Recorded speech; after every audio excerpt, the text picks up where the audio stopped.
السلام عليكم ورحمة الله وبركاته. إن الحمد لله نحمده ونستعينه ونستغفره ونعوذ بالله من شرور أنفسنا ومن سيئات أعمالنا. من يهده الله فلا مضل له ومن يضلل فلا هادي له. أشهد أن لا إله إلا الله وحده لا شريك له وأشهد أن محمدا عبده ورسوله. يا أيها الذين آمنوا اتقوا الله حق تقاته ولا تموتن إلا وأنتم مسلمون. يا أيها الناس اتقوا ربكم الذي خلقكم من نفس واحدة وخلق منها زوجها وبث منهما رجالا كثيرا ونساء واتقوا الله الذي تساءلون به والأرحام إن الله كان عليكم رقيبا. يا أيها الذين آمنوا اتقوا الله وقولوا قولا سديدا يصلح لكم أعمالكم ويغفر لكم ذنوبكم ومن يطع الله ورسوله فقد فاز فوزا عظيما. أما بعد فإن أصدق الحديث كتاب الله وخير الهدي هدي محمد صلى الله عليه وسلم وشر الأمور محدثاتها وكل محدثة بدعة وكل بدعة ضلالة وكل ضلالة في النار. Ikhwatal iman, a'azzakumullah. Di kesempatan pagi hari ini, alhamdulillah, kita diperjumpakan kembali oleh Allah Subhanahu wa taala di dalam majelis ilmu kita pada kajian di kesempatan pagi hari ini, dan salawat salam semoga tercurahkan dan terlimpahkan kepada Nabi kita Nabi Muhammad sallallahu alaihi wasallam, kepada keluarga, kepada kerabat, dan juga kepada seluruh sahabat radhiyallahu anhum ajma'in. Ikhwatal iman, a'azzakumullah. Pada kesempatan di pagi hari ini kita melanjutkan qiraah kita dan pembahasan kita pada kitab Syarah Fadl Islam, dan sekarang kita masuk kepada bab ma jaa fi ghurbatil islami wa fadlil ghuraba. Bab yang datang menjelaskan terkait dalil-dalil yang menjelaskan tentang asingnya agama Islam dan keutamaan orang-orang yang asing. Asy-Syaikh rahimahullahu taala mendatangkan bab ini yang dimana beliau rahimahullahu taala hendak menjelaskan bahwa, dan ini sesuai nanti akan disebutkan dengan sabda Nabi sallallahu alaihi wasallam, bahwa Islam akan menjadi asing sebagaimana awal mula dahulu datang asing. Lalu berkata Asy-Syaikh rahimahullahu taala, wa qaulihi taala, dan bab terkait dengan firman Allah Subhanahu wa taala, falaula kana minal quruni min qablikum ulu baqiyatin yanhauna 'anil fasadi fil ard. Ini yang di surat Hud ayat 116. Falaula kana minal quruni min qablikum, tidakkah ada dari generasi-generasi sebelum kalian, ulu baqiyatin, orang-orang yang tersisa, yanhauna, yang mereka mencegah atau melarang, anil fasadi fil ard, yaitu berbuat kerusakan di muka bumi.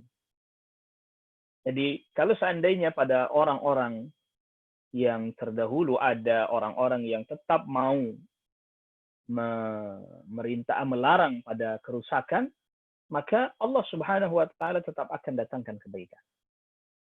Tetapi ketika tidak ada lagi mereka yang mau mencegah dari kemungkaran dan kerusakan, maka Allah Rabbul Alamin datangkan keburukan kepada mereka, termasuk juga azab kepada mereka. Berkata Asy-Syaikh Asy-Syarih Syekh Shalih Fauzan hafizahullah taala, bada'al islamu ghariban. Islam awal mula datang asing. فأول ما قام الرسول صلى الله عليه وسلم بمكة. Di awal mula Rasul Shallallahu Alaihi Wasallam menunaikan apa yang menjadi tugas beliau Sallallahu Alaihi Wasallam di Makkah. Lamma ba'athahu Allah tatkala Allah Subhanahu Wa Taala mengutus Nabi Shallallahu Alaihi Wasallam. Wa qala lahu, dan Nabi Shallallahu Alaihi Wasallam firmankan kepada Nabi Shallallahu Alaihi Wasallam, qum fa'anzir, bangkitlah dan maka berikanlah peringatan. Ini yang di surat Al-Mudaththir.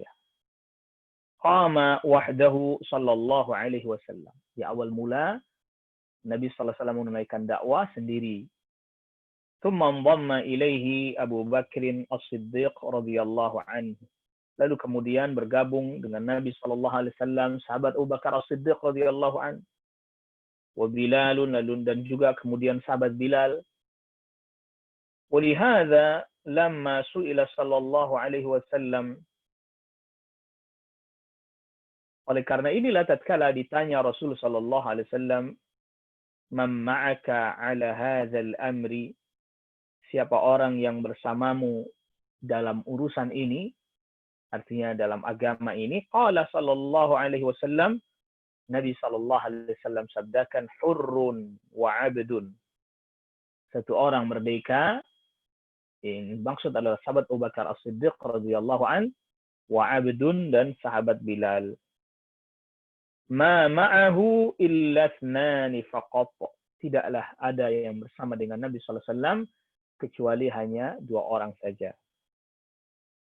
Maksudnya yang dari luar keluarga. Adapun dari keluarga ya seperti dalam internal rumah, ya seperti Khadijah radhiyallahu anha, lalu kemudian mantan budaknya yang lalu kemudian dimerdekakan, yaitu Zaid bin Harithah, termasuk juga. Tapi ini yang dimaksud adalah orang yang dari luar rumahnya beliau sallallahu alaihi wasallam. Thumma tataba'a al-muslimuna wahidan wahidan.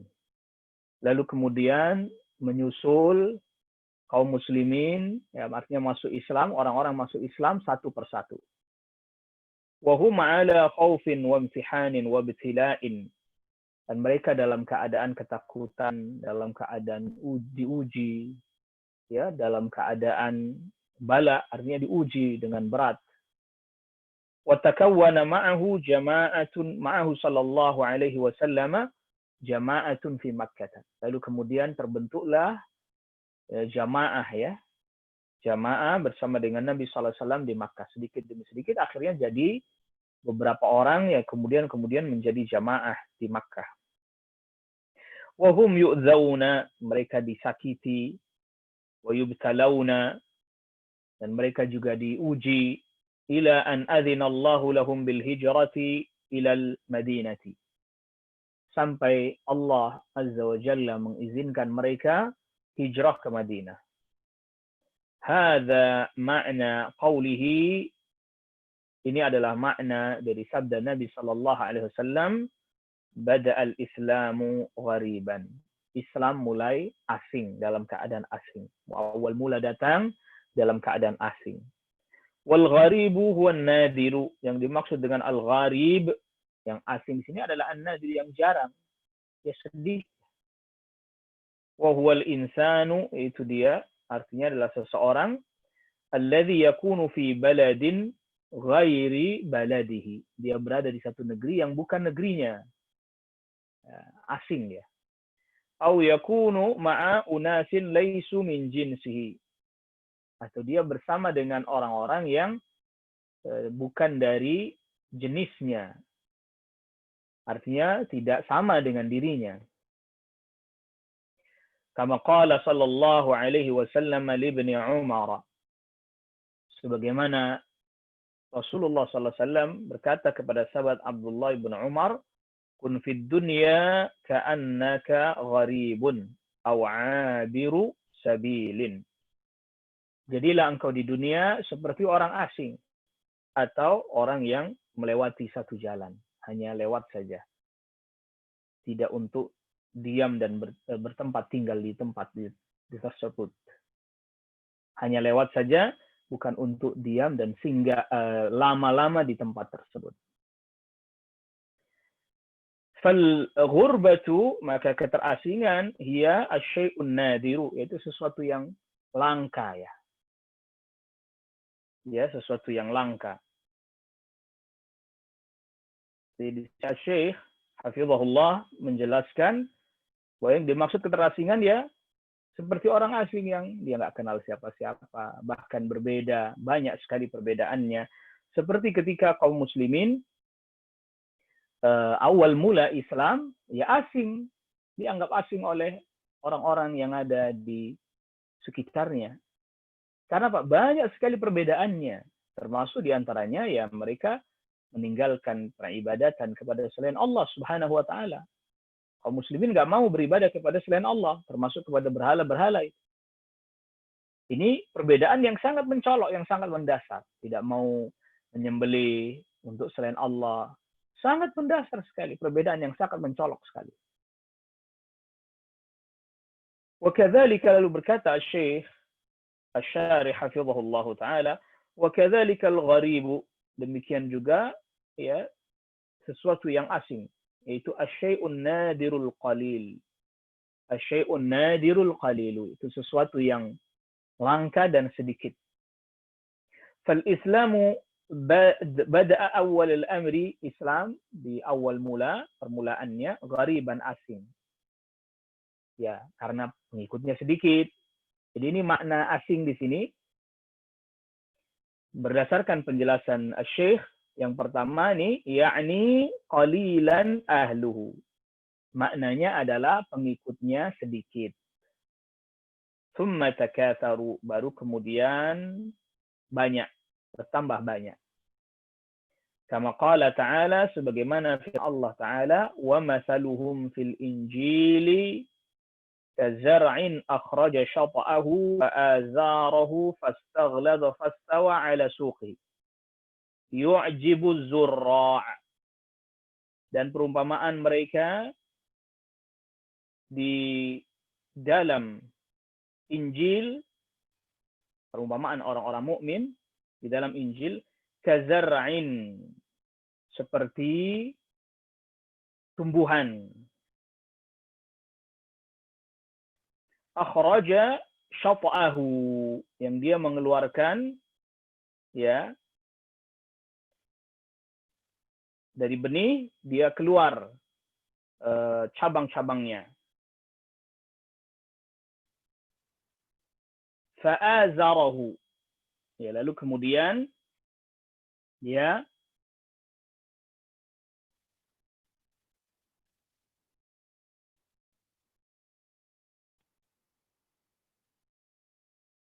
na'am.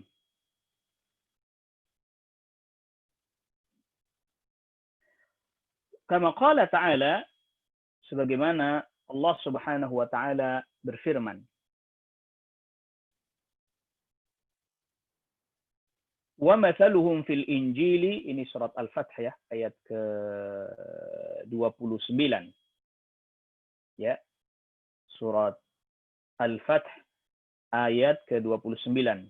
Ini adalah merupakan perumpamaan yang Allah Subhanahu wa Ta'ala buat bagi orang-orang mukmin.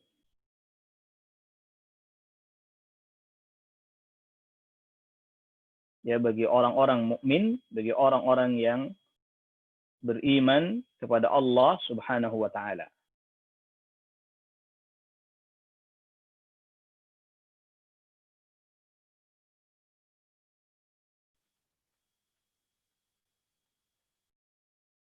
Jadi awal mula ayatnya, Muhammadur Rasulullah walladzina ma'ahu asyidda'u 'alal kuffari ruhama'u bainahum. Orang-orang Muhammad Rasulullah sallallahu alaihi wasallam dan orang-orang yang bersamanya asyidda'u 'alal kuffar, mereka bersikap tegas kepada orang-orang kafir, ruhama'u bainahum, saling menyayangi sama mereka, tarahum ruk'an sujjadan yabtaghuna fadlan minallahi wa ridwana. Engkau melihat mereka ruku, sujud, mencari anugerah dari Allah dan juga keridhaan Allah Subhanahu wa Ta'ala. simahum fi wujuhihim min athari sujud. Ada tanda pada wajah mereka karena bekas sujud. Dzalika mathaluhum fit Taurati wa mathaluhum fil Injil. Yang demikian itu adalah perumpamaan mereka di Taurat dan juga perumpamaan atau sifat-sifat mereka di dalam Injil. Kazar'in akhraja syat'ahu, yaitu seperti tanaman yang mengeluarkan tunasnya. Fa'azarahu, lalu kemudian tunas itu menjadi tanaman yang kuat. Ya, fa'azarahu, tunas itu, fastaghlaba, ya, dia menjadi kuat, menjadi kokoh, tanaman menjadi kuat, kokoh. Fastawa ala suqihi, tegak lurus di atas pokoknya. Yu'jibu zurra'a, yang menyenangkan hati penanam-penanamnya, para petani. Az-zurra' yang dimaksud ini adalah para petani. Ya, yu'jibu zurra'a nabatuhu, yang pertumbuhannya membuat senang para petani. Jadi seperti tunas, awal mula lemah dia. Baru kemudian dia kuat sampai kemudian berdiri tegak. Fazara'u, kata Syekh, tumbuhan awaluma yadharu, awal mula dia muncul, yakunu dha'ifan, dia lemah, qalilan, sedikit. Thumma yanmu, lalu kemudian dia tumbuh berkembang.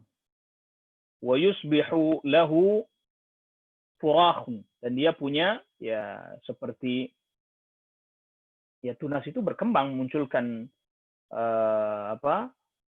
banyak sekali benih-benihnya. Wal habbatul wahidatu, dan satu benih, yatakawwanu minha iddatu qasabatin, ya muncul cabang-cabang yang banyak. Kaqaulihi ta'ala, seperti firman Allah Ta'ala, kamathali habbatin ambatat sab'a sanabila fi kulli sumbulatin mi'atu habbah.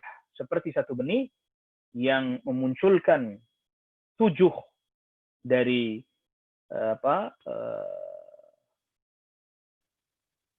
ya, setiap benih dia memunculkan, menumbuhkan sumbulah. Ya. Jadi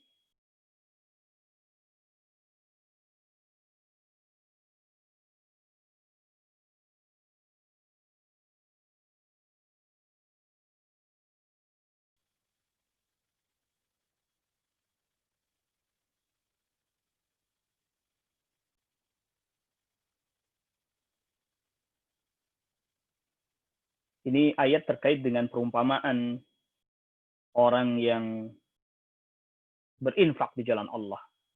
Jadi setiap biji atau setiap benih memunculkan 7 bulir sumbulah, ini bulir. Lalu kemudian setiap bulir itu mengeluarkan 7 biji lagi. Jadi makin berkembang, makin banyak, makin banyak. Akhraja syat'ahu, ya, yang tadi yang terkait dengan ayat yang di surat Al-Fath ayat ke-29. Ya, pada surat Al-Fath ayat ke-29 tadi. Jadi dia mengeluarkan tunasnya. Jadi tunasnya.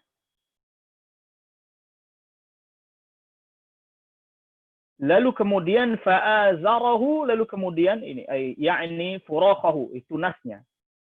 Lalu kemudian fa'azarahu yakni qawahu, artinya semakin menjadi kuat.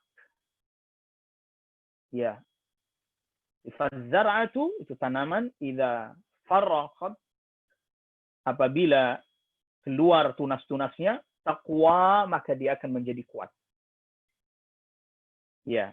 Yusbihu linnabtati,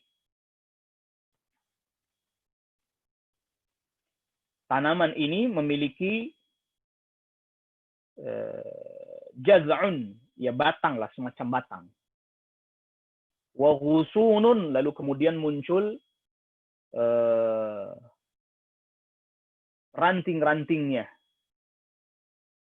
Fataqwa, maka kemudian menjadi kuat. Famin qasabatin wahidatin, dari satu batang, atau dari satu batang, asbahat ayatu qasabatin, jadi banyak batang, mutajawiratin qawiyatin, yang saling berdampingan, yang semakin kuat.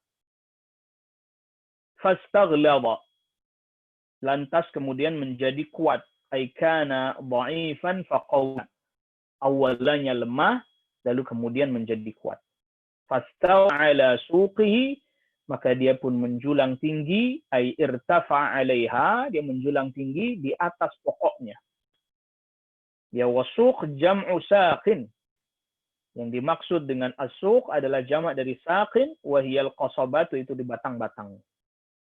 Hadza mathalu as-sahabati radhiyallahu anhum. Ini adalah merupakan perumpamaan sifat para sahabat radhiyallahu anhum. Yu'jibu zurra'a liyaghidha bihimul faq, membuat takjub, ya, yu'jibu zurra'a, yang membuat takjub para petani, liyaghidha bihimul kuffara, membuat benci dengan para sahabat, ya, orang-orang kafir.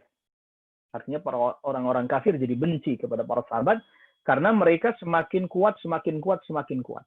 Yang tadi Asy-Syaikh jelaskan, awal mulanya di Mekkah lemah, ya, lalu kemudian para sahabat diperkenankan untuk hijrah, pindah ke Madinah, hijrah ke Madinah, lama kelamaan menjadi kuat, menjadi kuat, menjadi kuat, dan menjadi kuat. Awal mulanya lemah, awal mulanya sedikit, lalu kemudian hijrah ke Madinah, lantas kemudian menjadi kuat, menjadi banyak, menang dalam peperangan-peperangan. Yaghidhu bis sahabatil faru, para orang kafir benci, ya, dongkol, ya, jengkel kepada para sahabat karena ternyata semakin kuat. Wa min huna, dan dari ayat ini, liyaghidha bihimul kufar, akhadha ba'dul ulama'i, sebagian para ulama mengambil sebagai dalil, anna man yasbu sahabata yakfuru, sesungguhnya siapa orang yang mencela para sahabat maka dia kafir. Liqaulihi, karena firman Allah Subhanahu wa taala, liyaghidha bihimul kufara, ya, agar membuat orang-orang kafir menjadi benci dengan para sahabat. Faqalu, maka mereka para ulama katakan, hadza dalilun, ini adalah merupakan dalil, ala anna man abghadha as-sahabata, bahwa siapa orang yang benci para sahabat, wasabbahum wa tanaqqasahum, mencela mereka, merendahkan mereka, annahu kafirun, bahwa sesungguhnya orang yang mencela para sahabat itu kafir. Na'am bada al-islamu ghariban, ya, Islam mulai asing. Fa awwalu ma nasha'a al-islamu kana ghariban. Awal mula Islam tumbuh asing. Ya, ini maknanya, penjelasan dari Asy-Syaikh, di antara maknanya orangnya sedikit. Ya, asing di sini awal mula, makna di antara maknanya adalah awal mula Islam ketika datang pengikutnya sedikit, tidak banyak. Termasuk juga asing, ya, berbeda dengan yang dilakukan oleh kaum. Apa yang mereka yakini, apa yang mereka perbuat, apa yang mereka kerjakan, berbeda dengan yang dilakukan oleh kebanyakan orang. Sudah jumlahnya sedikit, apa yang dilakukan dan diyakini pun berbeda dengan kebanyakan yang dilakukan oleh kaumnya. Jadi seperti orang asing dia, padahal mereka di negeri mereka sendiri. Ya, di Makkah itu negeri mereka sendiri. Orang-orang yang sama, tetapi berbeda. Sama tapi beda. Ya, pengikutnya sedikit, lalu kemudian apa yang diyakini, apa yang diamalkan itu berbeda dengan apa yang dilakukan oleh kebanyakan orang pada saat itu. Wa fi akhir zamani, dan di akhir zaman, ya'udu ghariban, kembali menjadi asing. Artinya jumlah orang yang berpegang kepada ajaran agama pun makin sedikit. Lalu kemudian apa yang mereka yakini, apa yang mereka perbuat pun menyelisihi kebanyakan orang di masa itu. Wa yakunul mutamassikuna, dan orang-orang yang berpegang kepada agama, wa yakunul mutamassikuna bihi, orang-orang yang berpegang kepada agama, ghuraba, menjadi orang asing. Mithla ma kanu fi Makkah fi awalil bi'tsati, sebagaimana keadaan para sahabat di awal mula diutusnya Rasul sallallahu alaihi wasallam. Sedikit. Jadi jumlahnya sedikit, jadi keterasingan Islam itu maknanya yang pertama jumlahnya sedikit pada saat awal mula dakwah, ya, ketika awal mula Nabi sallallahu alaihi wasallam berdakwah, jumlah pengikutnya sedikit. Lalu kemudian banyak sekali perbedaan-perbedaan. Makna yang selanjutnya, makna yang kedua, banyaknya perbedaan-perbedaan yang diyakini oleh kaum muslimin berbeda dengan apa yang diyakini oleh kaumnya pada saat itu atau oleh orang-orang Makkah pada saat itu.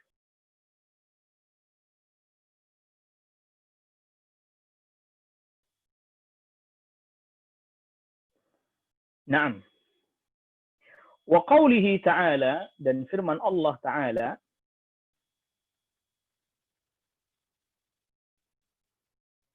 wa qawlihi ta'ala, dan firman Allah Ta'ala, فَلَوْلَا كَانَ مِنَ الْقُرُونِ مِنْ قَبْلِكُمْ أُولُو بَقِيَّةٍ يَنْهَوْنَ. Ya, tidakkah ada dari generasi-generasi sebelum kalian, ulu baqiyatin, orang yang masih tersisa, yanhauna 'anil fasadi fil ardi, yang melarang kerusakan di muka bumi. Ya, artinya yang tersisa dari mereka yang masih mau memerintahkan kepada yang ma'ruf, mencegah dari kemungkaran, itu yang diselamatkan oleh Allah Subhanahu wa taala dari kalangan umat-umat terdahulu. Ya, pengikutnya para nabi dan para rasul terdahulu, mereka yang masih mau memerintahkan kepada yang ma'ruf, mencegah dari kemungkaran, mereka lah yang Allah Subhanahu wa taala selamatkan. Falaula, ma'nahu halla. Falaula maknanya halla, tidak adakah. Ay halla kana, bukankah, atau bisa berarti bukankah ada, minal quruni, dari generasi-generasi terdahulu, yakni minal umami min qablikum, yaitu dari umat-umat yang sebelum kalian. Lamma dzakara subhanahu halakal umami fi surati Hud, ketika Allah Subhanahu wa taala menyebutkan kebinasaannya umat-umat di dalam surat Hud, qala, Allah Subhanahu wa taala berfirman, falaula kana minal quruni min qablikum ulu baqiyatin yanhauna 'anil fasadi fil ardh. Ya, bukankah ada dari generasi-generasi sebelum kalian mereka yang tersisa, yang tidak binasa, yang Allah selamatkan. Ya, mereka tersisa, tidak binasa, Allah selamatkan karena mereka yanhauna 'anil fasadi fil ardh. Mereka melarang dari berbuat kerusakan di muka bumi.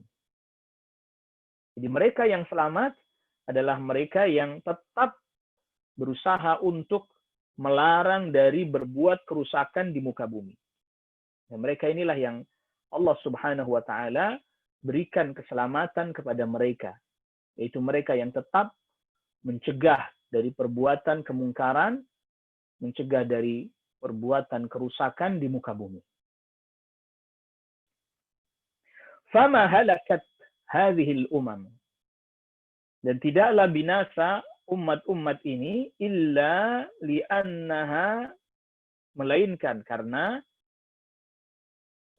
lam yakun fiha, tidak ada di tengah-tengah mereka, man ya'muru bil ma'rufi wa yanha 'anil munkar.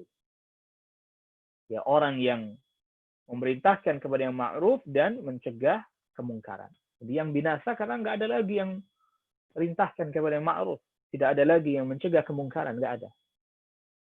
Illa qalilan mimman anjayna minhum. Kecuali hanya sedikit dari kalangan orang-orang yang kami selamatkan dari kalangan mereka.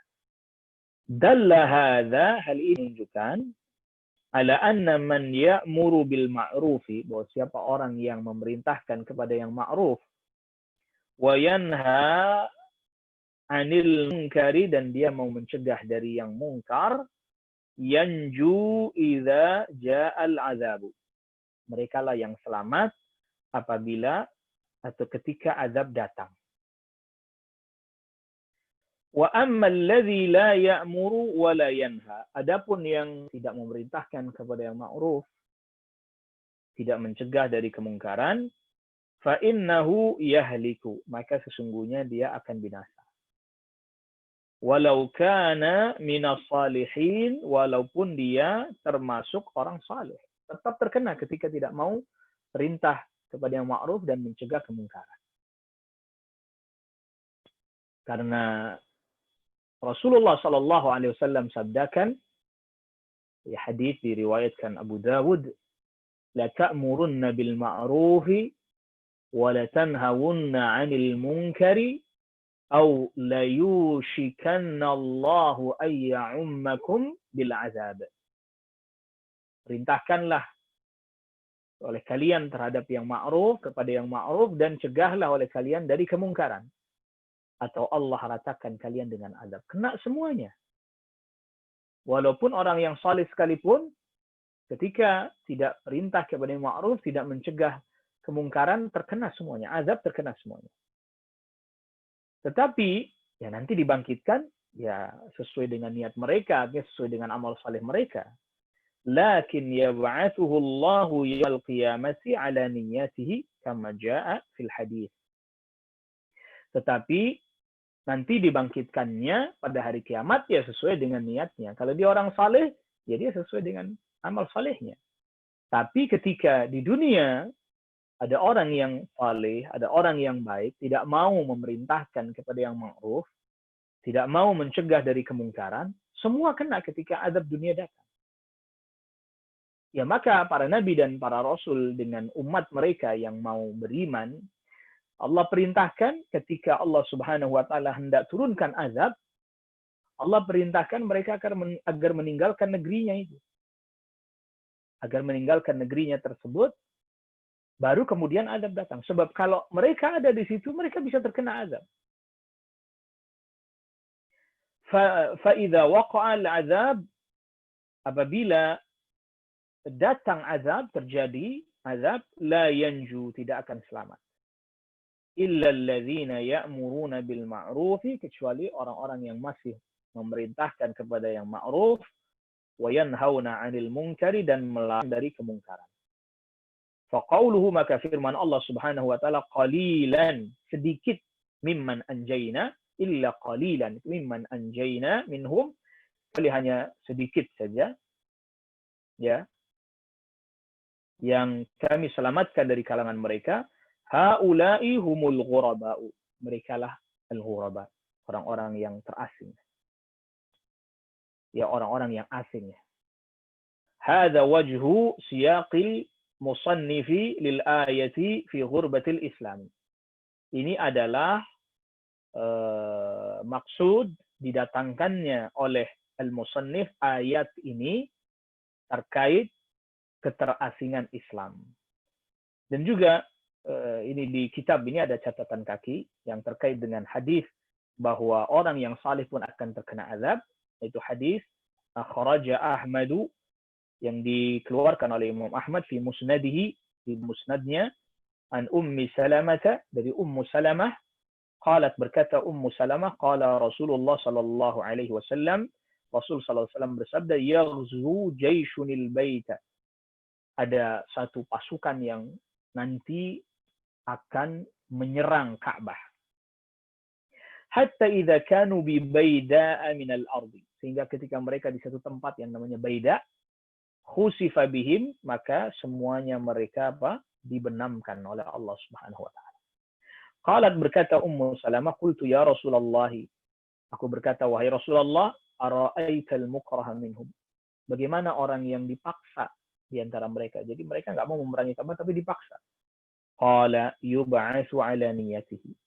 Nabi SAW sabdakan, nanti pada hari kiamat dibangkitkan sesuai dengan niatnya. Tetapi ketika dibenamkan, ikut dibenamkan seluruhnya. Jadi, ikhwatal iman, a'azzakumullah, di sini ada beberapa poin yang kita ingin ambil, kita ingin keluarkan. Yang pertama, ya al-ghuraba, makna ghurbatul Islam, keterasingan Islam. Makna yang pertama adalah sedikitnya orang yang betul-betul berpegang kepada ajaran agama Islam. Berarti ini bahwa jumlah orang yang betul-betul berpegang pada ajaran agama Islam sedikit. Bukan jumlah orang Islamnya, bukan.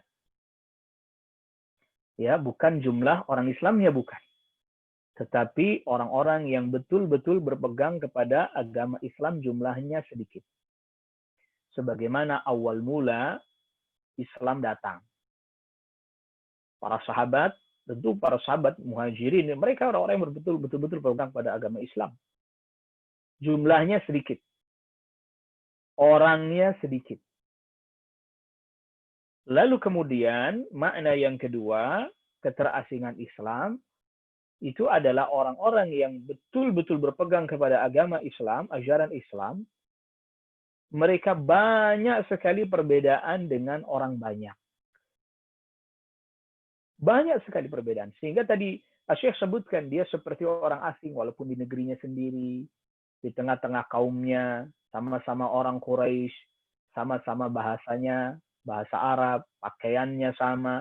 Tetapi dari sisi keyakinannya, akidahnya, amalannya, perbuatannya, berbeda jauh. Berbeda jauh.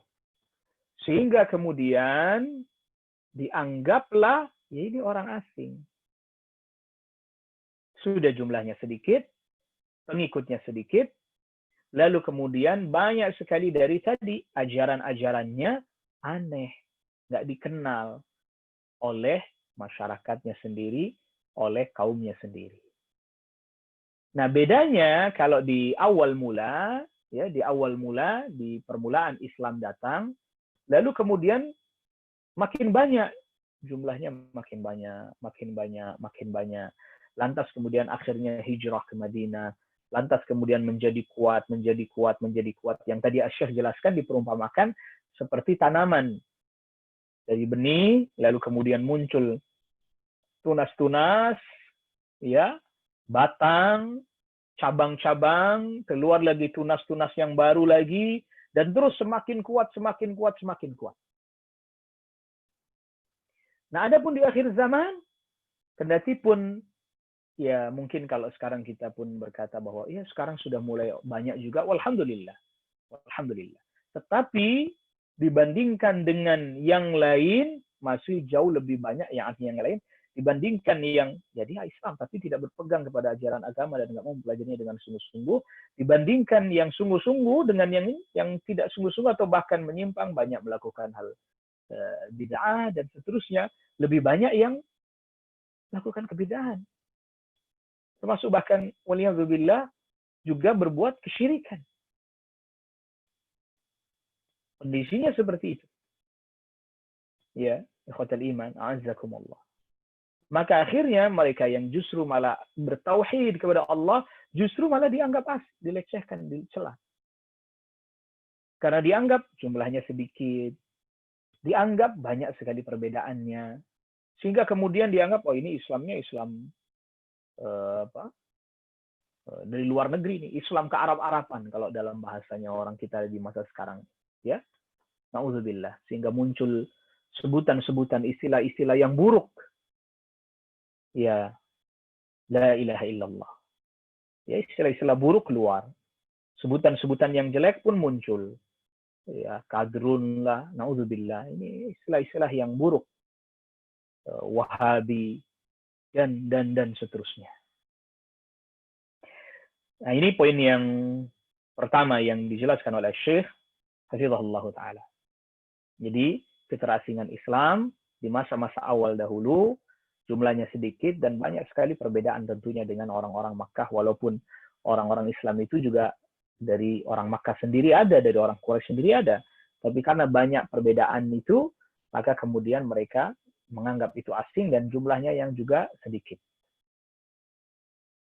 Nah, lama-kelamaan jadi banyak para sahabat. Lalu kemudian jadi jaya, jadi menang. Lalu kemudian kembali lagi jadi asing. Makin dikit lagi, semakin sedikit lagi, semakin sedikit lagi. Karena ya tadi yang berpegang kepada Alkitab wa Sunnah semakin sedikit. Semakin sedikit. Maka perlu dibedakan antara zaman di mana ahlu sunnati wal jamaah ghaliban mereka menang atau tadi masih dalam keadaan yang kuat, dengan di mana ketika kondisi ahlu sunnah wal jamaah semakin sedikit dan semakin melemah. Ya, sehingga para ulama nanti ketika dalam bab futya, dalam bab fatwa, mereka tetap memperhatikan kondisi-kondisi itu juga. Seperti misalnya ketika bab jihad misalnya, contohnya. Loh, sekarang kan kaum muslimin banyak, iya jumlahnya banyak.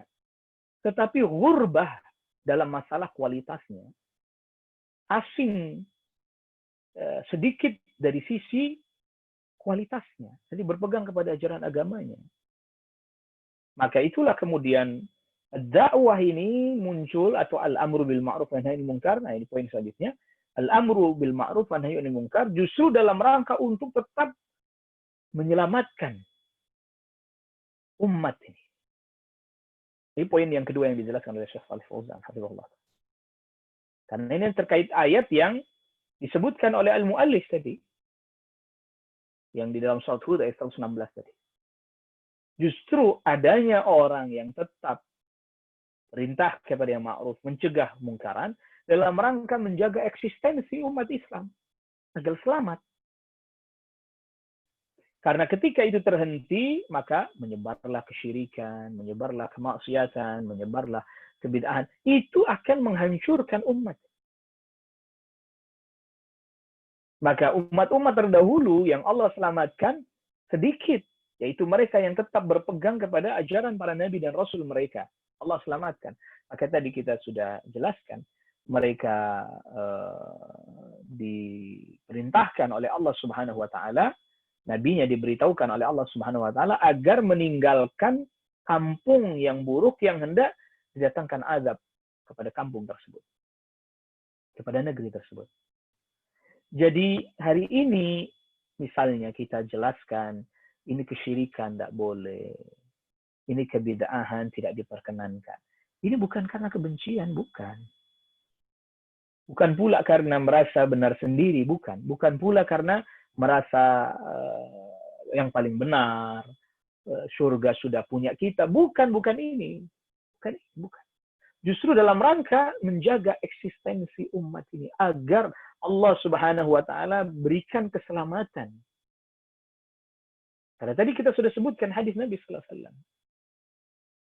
Ya, la ta'muruna bil ma'ruf wa la tanhauna 'anil munkar aw la yushikanna Allahu ay ya'ummakum bil 'adzab.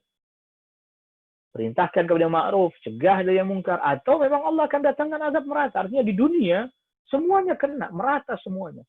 Yang saleh, yang taleh, yang baik, yang buruk, yang taat, yang maksiat, yang kufur, yang iman, yang tauhid, yang bertauhid, yang berbuat kesyirikan, semuanya kena. Dampaknya semuanya kena. Kalau tidak al-amru bil ma'ruf wan nahyu 'anil munkar. Lagi-lagi karena kondisinya kondisi ghurbah ini, sedikit orang yang mau berpegang pada ajaran agama. Sedikit jumlah orang yang mau berpegang kepada agama, dan ya berpegang kepada ajaran agama pun akan menjadi banyak beda dengan apa yang banyak berlaku. Maka akhirnya al-amru bil ma'ruf wan nahyu 'anil munkar pun dianggap juga sebagai sesuatu yang asing dan aneh. Ini poin yang ketiga. Jadi keterasingan Islam yang pertama, jumlah orang yang berpegang pada ajaran agama Islam sedikit. Begitu banyak beda. Antara orang yang berpegang pada ajaran agama Islam dengan yang ya Islam juga, tapi tidak sungguh-sungguh berpegang kepada kitabullah dan sunnah Rasulullah. Akan banyak perbedaan-perbedaan. Yang kedua. Dan yang ketiga, akhirnya amar ma'ruf nahi mungkar menjadi sesuatu yang juga dianggap asing. Terlebih lagi nahi mungkar ya. Lebih lagi mencegah kemungkaran. Menjelaskan ini kesyirikan, nggak boleh, jangan kerjakan kesyirikan. Ini kebid'ahan, nggak boleh, jangan kerjakan kebid'ahan. Anda ini ngerasa benar sendiri ya? Lihat, bagaimana responnya? Malah menolak ya, menganggap asing bahkan. Menyalah-nyalahkan, membid'ah-bid'ahkan, mengkafir-kafirkan, mensyirik-syirikkan orang. Seakan-akan dia benar sendiri, seakan-akan dia yang memegang kunci surga. Atau bahkan, ini menarik juga, telah menyebar pemahaman yang terbalik, sebagaimana kita juga sudah pernah singgung. Pemahaman yang terbalik, yang baik jadi buruk, yang buruk jadi baik. Dan itu nanti juga disinggung oleh Al-Syeikh Al-Muallif Sahib Al-Matan, Syekh Muhammad bin Abdul Wahab At-Tamimi An-Najdi di dalam risalah Al-Usul As-Sittah. Risalah Al-Usul As-Sittah. 6 landasan pokok atau landasan dasar. Landasan utama. Di mana ketika orang-orang menganggap tauhid sebagai menghina orang saleh, nggak menghormati orang saleh. Jadi ketika orang mengajak jangan menyembah kubur orang saleh, dituduh tidak memuliakan orang saleh, nggak menghormati orang saleh. Dan sebaliknya, kesyirikan mereka sebut sebagai kecintaan terhadap orang saleh, memuliakan orang-orang saleh. Ya, terbalik. Jadi termasuk juga makna Ghurbatul Islam, ini zaman keterbalikan keadaan. Ya, zaman jadi terbalik. Jadi jumlahnya sedikit, perhatikan. Jumlah orangnya sedikit, keterasingan Islam. Jumlah orang Islam yang betul-betul berpegang pada ajaran agama sedikit. Lalu kemudian apa yang dilakukan oleh kebanyakan orang Islam dengan hakikat ajaran Islam banyak bedanya. Yang ketiga, amar ma'ruf nahi mungkar asbaha amran munkaran, menjadi perkara yang justru diingkari. Iya, amar ma'ruf nahi mungkar menjadi perkara yang diingkari. Enggak usahlah Anda ngurusin orang, coba Anda pernah dengar itu kan? Enggak usahlah ngurusin orang, enggak usahlah membidah-bidahkan orang, enggak usahlah menyirik-nyirikan orang, musyrik-musyrikan orang, enggak usahlah. Bahkan sebagian pernah saya dengar langsung berkata, baru belajar agama ya? Bidah-bidahkan orang, mensyirik-syirikan orang, baru belajar agama ya? Lihat. Ghurbatul Islam. Amar ma'ruf nahi mungkar asbaha amran munkaran. Perintah kepada yang ma'ruf, mencegah kemungkaran menjadi perkara yang mungkar. Di antara makna. Lalu kemudian yang keempat di antara makna ghurbatul Islam adalah keterbalikan keadaan. Kondisi jadi terbalik. Yang hak jadi nampak batil, yang batil jadi nampak hak. Yang syirik nampak jadi ibadah, ketaatan, yang tauhid justru menjadi sesuatu yang diingkari. Allahu Akbar. Ghurbatul Islam. Ya. Padahal tadi kita sudah sebutkan, amar ma'ruf nahi mungkar pada poin yang ketiga tadi, itu justru dalam rangka menjaga agar umat ini tidak terkena azab, agar selamat. Jadi ini merupakan rahmah bil ummah. Itulah mengapa para ulama katakan ahlus sunnah adalah a'lamun nasi bil haqq. Orang yang paling mengetahui kebenaran secara umum, ini bukan individu-individu, tapi ahlus sunnah secara keseluruhan. Wa arhamuhum bil khalq, tapi juga paling sayang kepada sesama manusia atau sesama makhluk. Dengan cara apa? Dengan cara diperintahkan kepada yang ma'ruf, dicegah dari perbuatan yang mungkar. Ya, karena apa? Kalau tidak begitu ya akan terjadi kerusakan-kerusakan. Ikhwatal iman, azakumullah. Maka oleh karena itu, perhatikan ini di antara makna yang bisa kita ambil poinnya. Yang pertama, yang dimaksud dengan keterasingan Islam, jumlahnya, maksudnya jumlahnya ini adalah jumlah orang yang betul-betul berpegang pada ajaran agama Islam makin sedikit. Ya, kalau maknanya di akhir zaman. Kalau di awal mula dahulu ya jelas, sedikit.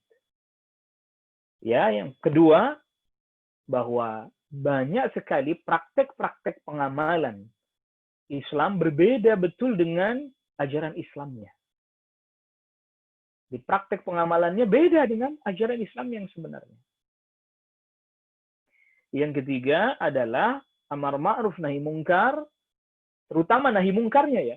Mungkin kalau amar ma'ruf sebagian orang masih pada bisa terima ya, perintah diajak sholat masih bisa terima, tapi kalau diajak bertauhid meninggalkan syirik mereka jadi tidak mau. Padahal amar ma'ruf nahi mungkar ya seperti dua sisi mata uang yang nggak bisa terlepas satu dengan yang lain. Dua sisi ya uang yang nggak bisa dipisahkan satu dengan yang lain. Amar ma'ruf nahi mungkar menjadi sesuatu yang mungkar hari ini, dianggap sebagai mungkar. Yang nggak usah ngurusin orang, nggak usah nyala-nyalain orang, dan seterusnya. Dan yang keempat, di antara ciri atau makna di antara makna ghurbatul Islam adalah keterbalikan fakta. Terbalik. Keadaannya jadi terbalik. Ya sebagaimana Rasul SAW pun sudah sabdakan bahwa disebut dengan sanawatun khadda'at, tahun-tahun ketertipuan. Ayyu khawwanal amin, orang yang amanah dituduh khianat, wa yu'taman al-kha'in, orang yang khianat justru dianggap amanah, diberi amanah. Ayyu saddaqal kadhib, orang yang dusta dianggap jujur bahkan. Wa yukazzab as-sadiq, yang jujur malah dianggap dusta. Nah, ini semuanya, ini poin 1, poin 2, poin 3, poin 4, ini semuanya akarnya ada pada satu masalah akar. Apa itu? Sirnanya ilmu. Ya, sirnanya ilmu dengan wafatnya para ulama dan tampilnya para orang-orang yang tidak berilmu. Ini. Jadi 4 poin ini nampak ghurbatul Islam ini adalah karena sirnanya ilmu. Inna min asyratis sa'ah, sungguhnya di antara tanda-tanda hari kiamat adalah ayyurfa'al ilmu, diangkatnya ilmu, wa yadhharal jahlu, dan nampak kebodohan. Diangkatnya ilmu dengan diwafatkannya para ulama. Ini makna yang pertama. Atau diangkatnya ilmu, makna yang keduanya adalah yang para ulamanya tidak bicara. Atau tidak diberi ruang untuk berbicara. Sedangkan yang bodoh-bodoh, mereka lah yang diberi ruang, bodoh dalam urusan din, agama, mereka lah yang diberi ruang untuk bicara. Sehingga yadhharal jahlu, nampaklah kebodohan. Sehingga ya tadi jumlah orang yang berpegang pada agama Islam makin dikit malahan. Walaupun secara kuantitas jumlahnya banyak orang Islam. Ajaran-ajaran agama Islam yang dipraktekkan tidak sesuai dengan syariat yang sebenarnya, ajaran yang sebenarnya, atau perilaku-perilaku dan prakteknya nggak sesuai dengan ajaran sebenarnya. Amar ma'ruf nahi mungkar dianggap jadi sesuatu yang mungkar, bahkan nggak boleh, udahlah nggak usah ngurusin urusan orang. Sehingga semakin muncul tadi keadaan menjadi terbalik, kondisi terbalik. Ya, kalau memang kita mau memasukkan misalnya fenomena raf'ul ilm wa zuhur al-jahl ini ke dalam bagian ghurbatul Islam, ini juga tidaklah tidak mungkin juga, sangat mungkin juga. Tapi dia jadi diletakkan di nomor 1. Jadi kalau kita boleh simpulkan, poinnya ada 5. Makna ghurbatul Islam yang pertama, sirnanya ilmu, nampaknya kebodohan. Sirnanya ilmu, nampaknya kebodohan. Dengan wafatnya para ulama, lalu kemudian muncul orang-orang yang bodoh bicara tentang urusan-urusan yang besar, urusan agama. Yang kedua, jumlah orang yang berpegang pada agama Islam makin dikit. Praktek pelaksanaan agama Islam di lapangan makin berselisihan dengan ajarannya. Amar ma'ruf nahi mungkar jadi sesuatu yang tidak boleh atau bahkan diingkari. Udahlah nggak usah lah menyalah-nyalahkan orang. Gitu. Maka sekarang kita berusaha untuk melakukan yang kita bisa, mulai dari tadi belajar ini. Dan akhirnya yang kelima adalah terjadinya keadaan-keadaan yang terbalik. Wallahu ta'ala ala wa alam. Ikhwatal iman, a'azzakumullah. Ini di antara makna ghurbatul Islam yang bisa kita simpulkan di pertemuan kita di kesempatan pagi hari ini. Dan insyaallah ta'ala nanti di pertemuan selanjutnya kita melanjutkan terkait dengan hadis al-ghuraba. Hadis orang-orang yang asing. Jadi siapakah orang-orang yang asing? Bagaimana kriteria-kriterianya? Seperti apa dan bagaimana? Sementara ini kita sudah simpulkan poinnya ada 5 poin terkait dengan makna ghurbatu al-Islam. Maka oleh karena itulah perhatikan, ini jadi teringat awal mula wahyu yang diturunkan oleh Allah Subhanahu wa taala kepada Nabi sallallahu alaihi wasallam, tentu kita semua ingat. Apa itu? Firman Allah Subhanahu wa taala yang di dalam surat Al-Alaq. Nah, ayat pertama, Iqra bismi rabbikal ladzi khalaq. Bacalah dengan menyebut nama Rabbmu yang mencipta. Artinya apa? Al-ilmu. Maka tatkala Rasulullah sallallahu alaihi wasallam hendak, ini wahyu pertama menjadi nabi ya, hendak berdakwah kepada kaum, maka dakwahnya Nabi sallallahu alaihi wasallam adalah dakwah ilmu. Menyebarkan kembali ilmu. Mendakwahkan kembali ilmu agar orang belajar, agar orang nuntut ilmu lagi. Ayo belajar, nuntut ilmu. Dengan menyebut nama Allah Subhanahu wa taala berarti mempelajari ilmu yang datang dari Allah Rabbul Alamin. Minal wahyi. Atau dalam bahasa para ulama hari ini, ay minal kitabi was sunnati. Dari Al-Quran dan as-sunnah. Minal wahyi. Minal kitab was sunnah. Kenapa? Karena fenomena ghurbah pada saat itu. Mereka kan orang-orang, kalau Anda bertanya, misalnya ada orang bertanya, loh bukan kan orang zaman itu kan orang kafir? Ya, tapi kan mereka Quraisy tadinya ngikutin apa? Millah Ibrahim, toh? Tadinya kan mereka mengikuti millah Ibrahim. Millah Ibrahim apa? Islam. Tadinya mereka millah Ibrahim, Islam. Tapi karena mengikuti kebiasaan-kebiasaan tokohnya, kaumnya, sebagaimana kalau kita baca di dalam kitab-kitab sirah, ya ada tokohnya dari Bani Khuza'ah ya, Amr ibnu Luhai al-Khuzai, dia yang memulai membuat persembahan unta untuk berhala dan seterusnya. Akhirnya kemudian diikutin itu. Lihat, ini kan berarti ilmu sudah semakin hilang. Muncul orang-orang, tokoh-tokoh, para pemimpin yang nggak berilmu, lalu diikuti. Maka kita ulangi lagi agar semakin kita memahami 5 poin makna dari ghurbatul Islam. Sirnanya ilmu. Ya termasuk orang enggan belajar untuk ilmu dari Alkitab wa Sunnah, ini termasuk ini. Lalu kemudian jumlah orang yang berpegang pada ajaran agama semakin sedikit. Praktek agama bertentangan dengan hakikat ajaran agama Islam. Amar ma'ruf nahi mungkar menjadi sesuatu yang diingkari. Lalu kemudian keadaan-keadaan menjadi terbalik. Tauhid dianggap buruk, syirik dianggap baik, bid'ah dianggap sunnah, sunnah justru dianggap bid'ah. Wallahu ta'ala ala wa'alam. Ini yang bisa kita kaji pada kesempatan di pagi hari ini.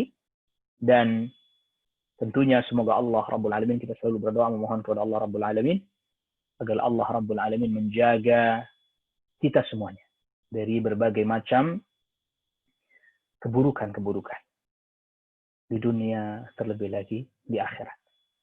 Ikhwatal iman, a'azzakumullah. Biasanya untuk terkait dengan kajian kita, mungkin ada sebagian ikhwah yang hendak mengikuti, namun informasinya tidak begitu didapatkan, maka silahkan untuk mengakses kepada Urban Syariah, Facebooknya Urban Syariah. Insya Allah pengumuman-pengumuman terkait dengan kajian informasinya juga akan disebarkan lewat media tersebut. Dan semoga kita semuanya diberikan oleh Allah Subhanahu wa taala ilmu yang bermanfaat, rizki yang halal, thayyib, dan amal yang diterima oleh Allah Subhanahu wa taala. Nas'aluka Allahumma ilman nafi'an wa rizqan thayyiba wa amalan mutaqabbala. Jazakumullah khairan atas perhatiannya dan mohon maaf atas kekurangan. Wassallallahu ala nabiyyina Muhammadin wa alihi wa sahbihi wa sallama tasliman katsira. Subhanakallahumma wa bihamdika asyhadu an la ilaha illa anta astaghfiruka wa atubu ilaik. Wassalamu alaikum warahmatullahi wabarakatuh.